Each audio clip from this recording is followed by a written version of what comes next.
శ్రీశైల శ్రీ భ్రమరాంబ మల్లికార్జున స్వామి అమ్మవార్లను AP high court ప్రధాన న్యాయమూర్తి జస్టిస్ ధీరజ్ సింగ్ ఠాకూర్ దంపతులు దర్శించుకుని ప్రత్యేక పూజలు నిర్వహించుకున్నారు. ఆదివారం మల్లన్న దర్శనార్థం ఆలయం వద్దకు విచ్చేసిన ఏపీ హైకోర్టు ప్రధాన న్యాయమూర్తి జస్టిస్ ధీరజ్ సింగ్ ఠాకూర్ దంపతులకు ఆలయ రాజగోపురం వద్ద దేవస్థాన ఈఓఎం శ్రీనివాసరావు, ఉభయ దేవాలయాల ప్రధాన అర్చకులు పూర్ణకుంభంతో స్వాగతం పలికారు.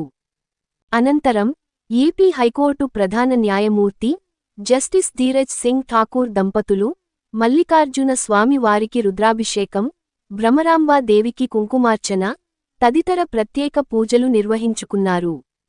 అనంతరం అమ్మవారి ఆలయం వద్దగల ఆశీర్వచన మండపంలో ఏపీ హైకోర్టు ప్రధాన న్యాయమూర్తి జస్టిస్ ధీరజ్ సింగ్ ఠాకూర్ దంపతులకు వేదపండితులు వేదమంత్రాలు పలుకగా అర్చకులు ఆశీర్వచనాలు అందించారు.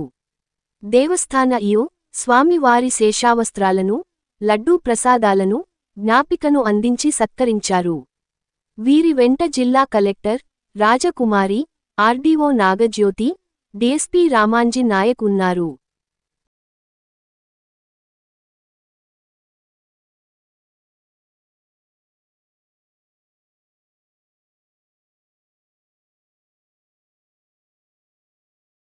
మీ N9 న్యూస్ యూట్యూబ్ ఛానల్లో please like, share and subscribe.